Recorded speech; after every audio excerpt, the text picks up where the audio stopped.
Hello and welcome. It's episode 11 of the Sell Smarter, Sell Faster livecast. I'm excited to be here. And as always, please drop where you're watching from in the comments. We always love to see where everybody's at.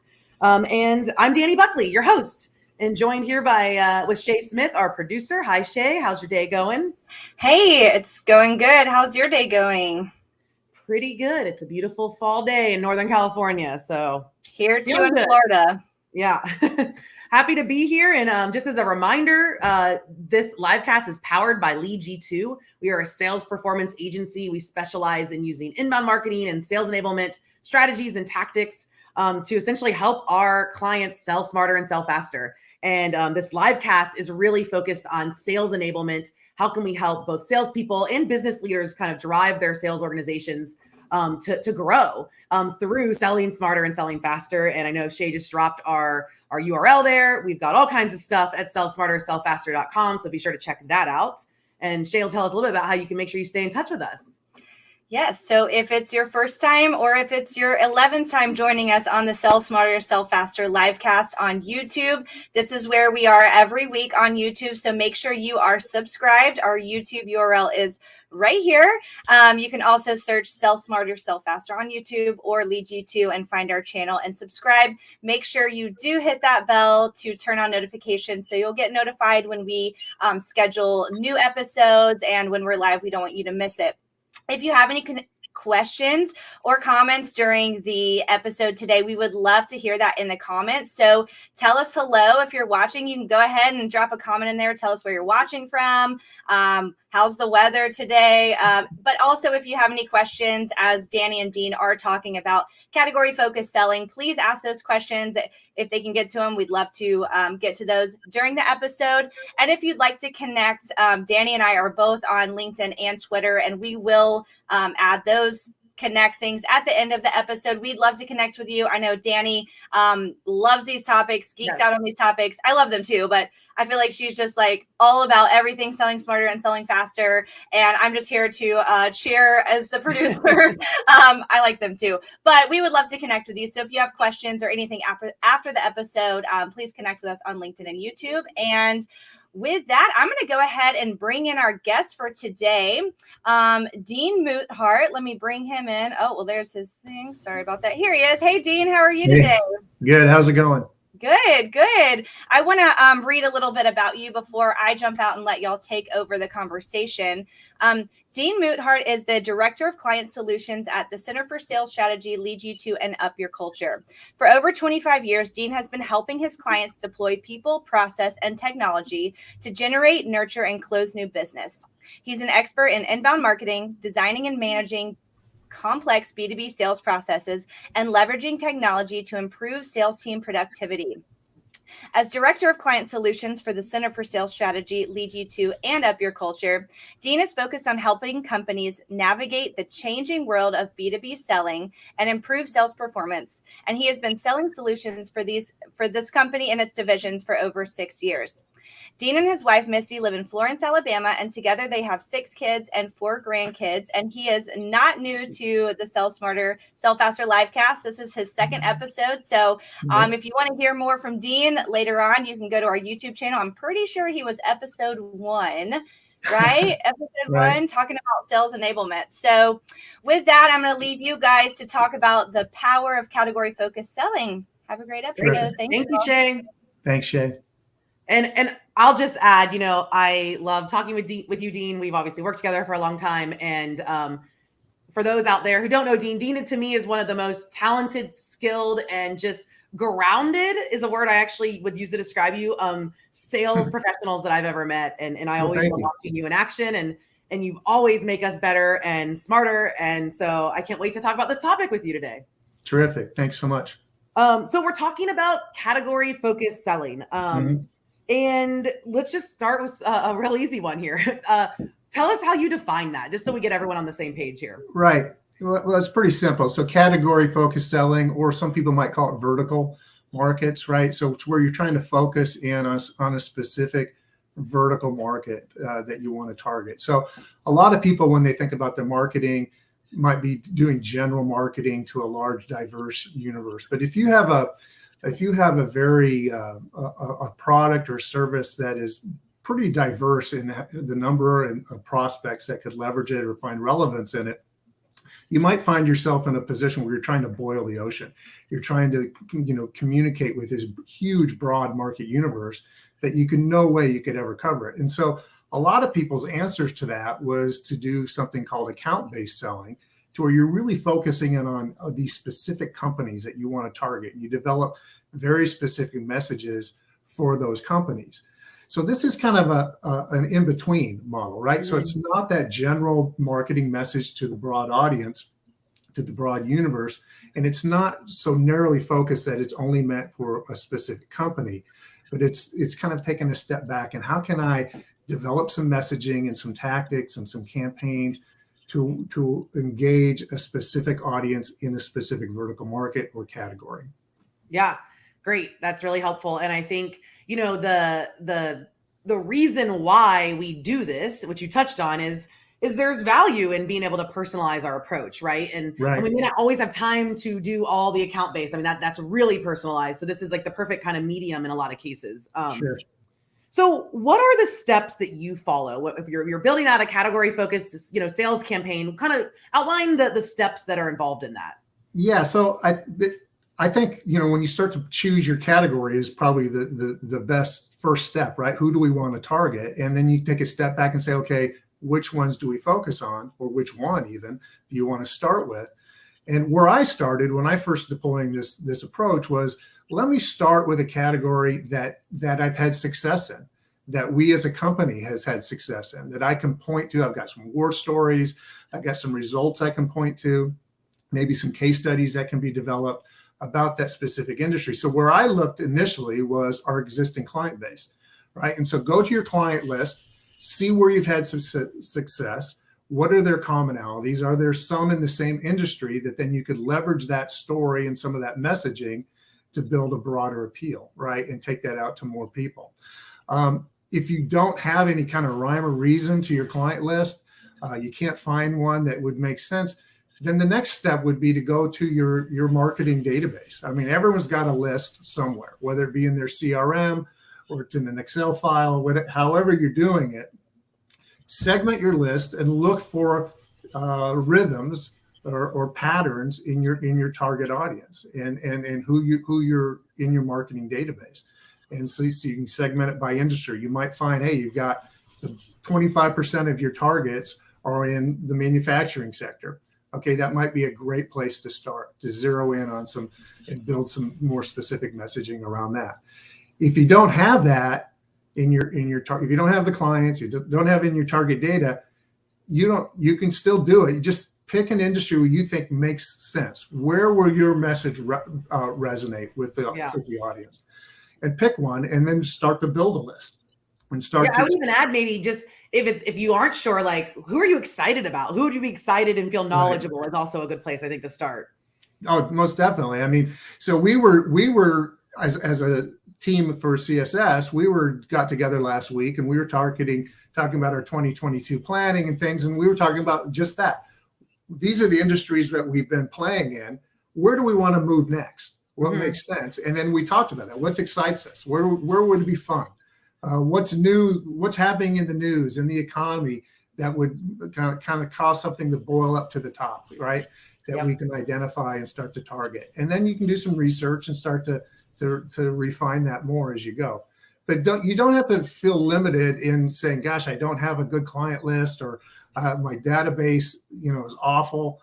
You can start wherever you're at and start to build it from there. Yeah, great. So I know, this came up in the first episode that I interviewed you. And I know we really embrace tools and technology here at the Center for Sales Strategy at Lead G2. So tell us, what are some of the important tools that you use, and how do you use them in like category focused selling? Yeah, so I think with this kind of approach, it's really critical, especially if you're working multiple categories at the same time and you've got different things going on. It's critical that you have a good CRM tool, so you can keep your data segmented, keep your content segmented, keep track of your activities. What are you doing with marketing? What are you doing with your one-to-one communication through your prospecting, your sales activity? So you need to have a good CRM tool that can help you manage all that. And we use HubSpot CRM. It's I've used about every CRM tool out there known to man over my years in sales, but I found HubSpot to be really user friendly, really easy to use and to learn and to apply to your business. So that would be the most critical piece.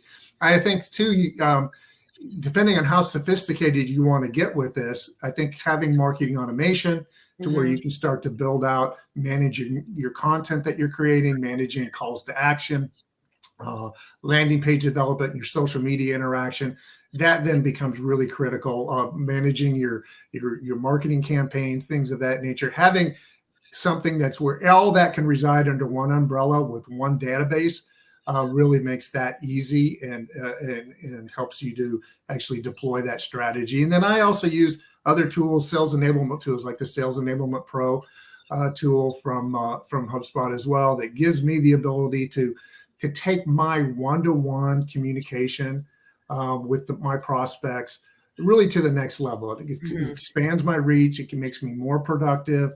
It helps me be more customized, more personal in my interactions. And then it gives me a ton of insights that I can start to track on what's working, what's not. And I can see how people are behaving with my communication, and I can monitor their digital behavior. And then that dictates who I'm going to then invest more time in with my outbound prospecting. Yeah, I love that. The use of the analytics to do this at scale, right? So you have a category, you've got a few hundred maybe or more contacts that you're approaching, but it's like, where do I spend my energy after that? You can use those analytics to really hone in on, okay, this 20% engaged, let me focus more energy there, or whatever it may be. Yeah, you can find out a lot of different things, so you can switch gears relatively quick. I'm a big believer in failing quickly, right? Yeah. And so if you pick an industry or a segment that your messaging isn't resonating, you're not getting first meetings with people, it just seems to be falling flat. Try that, find that out quickly, and move on. Let's try another one, right? Yep. And those analytics can help direct that strategy in your next tactic. And I always think it all gets back to how you avoid trying to boil the ocean, right? How you avoid trying to make 100 phone calls every day, because we just don't have time in the day to touch everyone we want to touch. And so when I come in on a Monday morning and I say, I'm going to start my prospecting for the week, I would rather spend time with people who are already spending time with me. So if I can use those analytics, those insights to tell me who's been to my website, who's opened my emails, who's clicked on this content I'm sharing, those are the people that makes the most sense for me to spend time with. Yes. I love that. Talk about selling smarter and selling faster. There you go. Right? We didn't plan that, but it's how it goes. So I know that marketing plays a role in this strategy and supports sometimes the needs that you have to deploy something that is personalized for a category. And in this case, just to connect the dots to everybody, that's Shay, who was just here, right? Shay's our marketing manager. And so tell us a little bit about how you work with marketing to get the content and resources that you might need. Like, what is the role that marketing plays to, with sales here? Yeah. So you touched on it earlier is, one of the things that makes marketing more successful is when you can be more customized in your messaging, right? And so when someone reads that email message or listens to your voicemail or reads something on your website, it really hits home with them. That's my industry, that's my company, that's what I experience every day. And they're more likely to further engage at that point. So if you're trying to be everything to all things to all people, everything tends to get watered down. And you might miss being able to engage people. Yeah. And so what we want to do is we want to create content that is going to resonate with that segment that we're trying to engage, right? And so we want to have blog articles. We want to have white papers, ebooks, case studies that are going to speak to the concerns, the pain points, the challenges that our prospects are facing every day as it relates to the solutions that we can bring to the table. Right. And so part of that is marketing and sales can't be operating in a silo. Marketing can't be doing their thing, sales doing the thing. We got to come together and align our business objectives and some of the tactics that we're going to be working on. And so I'll get together with Shay, our teams will get together and we'll talk through what kind of content do we think would resonate with this audience? What are the topics that will be relevant to them? What are the business challenges that they're facing? Sometimes we can get really detailed. We can do some customized target persona research into those to really build that out. Sometimes we can shortcut that by maybe having some interviews with some of our existing clients in that space to find out more about what they're dealing with, what their industry is dealing with. Or you can just go to do some research. Google's our friend, right? And Google that industry and find out what's happening to them. What are the key challenges? Sometimes if you can find an industry association, they can be really good about sharing the topics that are relevant to them. Go read their content that they're putting out on their blog. What are they blogging about? Things of that nature. And you go to the big companies. You can listen to the earnings reports and the analyst reports that the investment community is talking about that industry. And so that's going to give us some key learnings about the pain points, about the challenges, and then we can start to use those as triggers to build what we refer to as VBR, valid business reasons for why would a prospect want to talk to me, right? Mm-hmm. So if I can start to speak their language, mirror back to them, reflect back to them the challenges and the pain points they're dealing with, they're going to be more likely to want to engage with us because they see us as a resource that can potentially help solve their problem. Yeah, exactly. And, for those out there who are thinking, it's not easy for marketing to go and create content for every new category or we don't have the resources. My little tip is sometimes you just need one really good piece of content. It's not that you need, until you really know this is a category that you're really going to have success with and spend a lot more time on. Start simple, come up with the best thing that's going to help sales get that first appointment and start there. It might just be an article or an infographic or a video or whatever it is. It doesn't have to be 10 things. Right. And if you're already creating content, if marketing is already doing some of that, they're already blogging, they're already creating some premium pieces. Sometimes it can be easier. Just go back to what some of your best pieces are and how can you repurpose some of that content? Yeah. Put a different spin on it, rewrite it to focus on that specific category. And so that doesn't feel like it's quite a heavy of a lift, right? You're not starting from scratch. Let's take what's been proven to work and now let's refine it. Let's add to it. Yeah, great point. Okay, so let's talk about success. We touched on this a little bit earlier about like analytics and how you look at data, but how do you measure success? Like success, what does a category that you say, okay, this is worth continuing to focus on? What are you evaluating? Kind of how does that look? And, beyond the obvious of like, oh, I'm getting a bunch of sales in this category. Right. It's not that there yet. Yeah, man. So like the ultimate measure of success is revenue, right? But some, depending on your sales cycle and the complexity of your sales environment, that could be 6-12 months before you see the fruits of that labor. And so you want us to then start working backwards, right? So certainly, so as you look at revenue, if the revenue is not there, are you producing proposals? Are you having deals, right? And you just keep working backwards through that sales funnel. Ultimately, are you having conversations with people? Are you all the way back to the initial KPIs, like I mentioned earlier, where you can fail quickly if no one's even opening your emails, no one's visiting your landing pages that you've put up on your website. You think you come up with some great content and calls to action. It seems to be not hitting the target. You can get that sense fairly quickly, right? On whether if no one opens a response to your email and is consuming the content, that's going to give you a pretty good indication of whether that's going to work or not. And that doesn't mean that whole category is a failure. Maybe you need to go back and do some A/B testing on your messaging, your subject lines, call to action, things like that. But that's your first clue is whether it's working or not. Is some of those, website visits, email opens, things of that nature. And then from a salesperson's perspective, using those sales enablement tools like the HubSpot Sales Pro, where I get those real-time notifications on the email, on my one-to-one emails that I'm sending, on the email clicks, on the website visits of the people I'm prospecting to. So I get I can get almost immediate gratification. So if I schedule an email sequence to go out to some target category prospects, I'm going to see like right away whether they're opening that and how they're responding. And I always put in every single email I send to a prospect, I put a link to my company website and I put a link to my calendar. And so you get people to click on.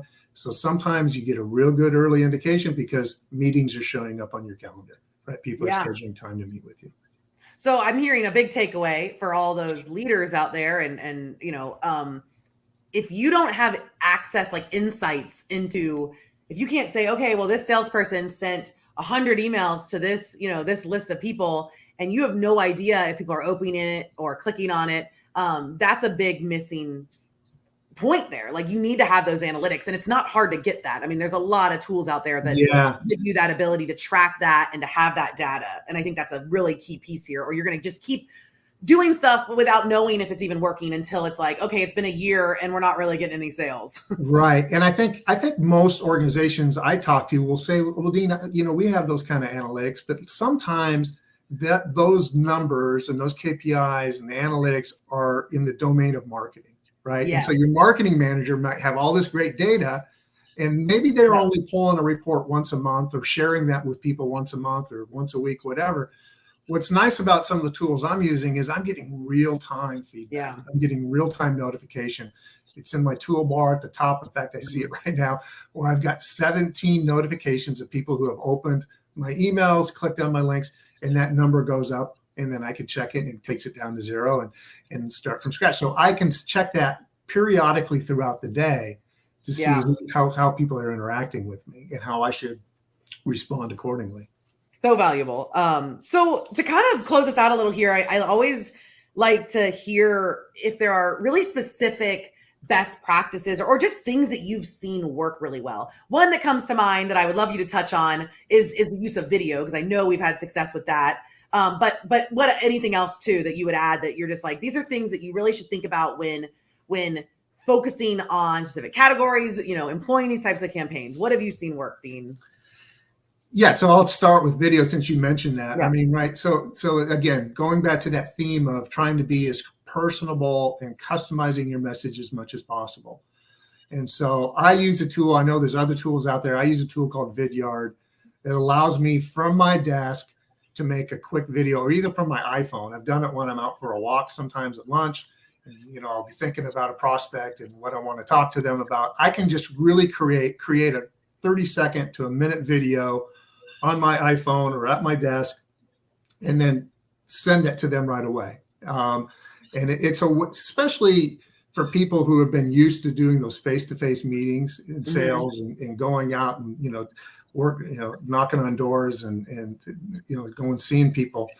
And that's changed obviously for a lot of industries in parts of the country because of COVID, and more and more people are working from home. So how do you keep that personal touch? Well, video allows us to do that, right? It allows us to maybe accelerate that relationship a little bit more. So that's one tool I use, and I use that. I can embed those in my emails. I can take that video and put it on a landing page. I can take that video and put it in an email sequence. Put it on my social media. A lot of places I can share that and leverage that. I think one of the things that we talked a little bit about this too is it's critical that when you start to do category-based marketing is that marketing and sales have to work together, and inbound and outbound have to work together. It's not like inbound marketing is over here doing this and your sales team is doing their outbound prospecting. You can take the best of both worlds and integrate them, and the KPIs on both of them will improve.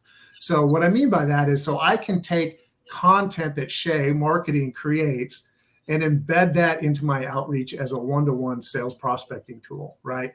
And so not only do I need to just rely on people, Shay promoting it, marketing promoting it, and people finding it organically or through our social media, I can push that content to them, right? And so my views on that's going to increase, and my response, the response to my emails is going to be better as well. So getting the two to work together, I think, is critical.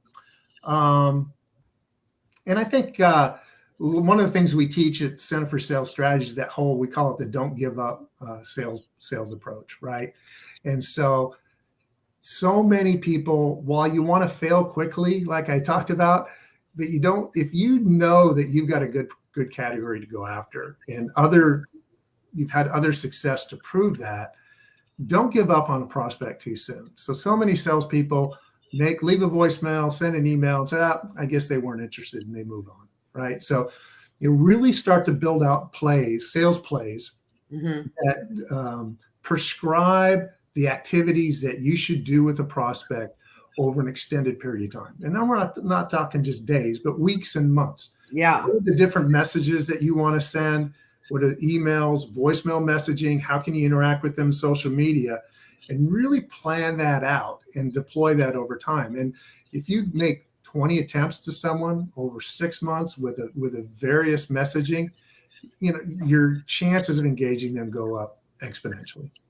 Yep. I love it. Those are really good tips. And I think what I love about it is that these are not just tips that we're sharing because we read about them, but this is what you see work day in and day out. And you've had a lot of success over the years with category focused selling. So your wisdom and your experience is really valued. And thank you, Dean, for joining us today. This is always a pleasure. I love learning from you. I always learn something new. I know we've got your contact information there. Dean loves to also talk about this stuff. So feel free to connect with him on LinkedIn or Twitter. And just thank you so much for joining. Thanks, Dani. All right. We'll talk to you later. That was awesome. I love hearing Dean's side of it, because I'm on the marketing side. And like he said, we do get together and, plan and discuss and strategize. So it's always fun to hear Dean's expertise and that side of it. So, but thank you, Dani. And thanks everyone for joining us today. As a reminder, we do have a website, sellsmartersellfaster.com. On this page, you can find past episodes. You can find links to resources related to these topics. And then also blogs and anything, a lot of content around these types of topics. So go there, check it out.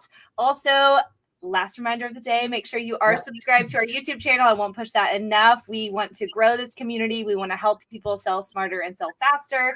And we are doing that here on the Sell Smarter, Sell Faster livecast on YouTube. So subscribe, turn your notifications on. That is the little bell icon next to the subscribe button, and share with your friends. Like, subscribe, share. It really does help grow the audience and grow awareness and get more people in this community of people that just want to sell smarter and sell faster. And so I think that's it. I do want to put our contact information up here. If you'd like to connect with Dani, she is on LinkedIn and Twitter. You can find her there if you have any questions about the topic or just anything around any of these related topics. Dani would love to chat about that. And I am also on LinkedIn and Twitter. I love some Twitter. I love LinkedIn too. So connect with us and make sure you're subscribed. And Dani, anything else for us today? I just want to let you guys know what's coming up. So next week we will not be here because it's the holiday week. So everyone can enjoy time with their family or stuffing their faces as we do here in the States. But the following week we'll be back for episode 12, and that's going to be with Stephanie Stoll. And I'm really excited for this topic. She's really a pro when it comes to how to educate well, especially like adult education. And so when we're thinking about in the sales process, for many of us, especially in the B2B world, there's a lot of education that's needed. So what are some tips? What are some ways that you can be a better educator throughout your sales process? So I'm really excited for that. And then the week after that is episode 13. And we're going to be with the host of B2B Better, Jason Bradwell. And we're going to be talking all about how content, just different tips and examples and best practices around using content in the B2B space to sell smarter and sell faster. So some really good stuff coming up. Can't wait to see you all there. And as always, thank you, Shay. Thank you. We'll see you soon.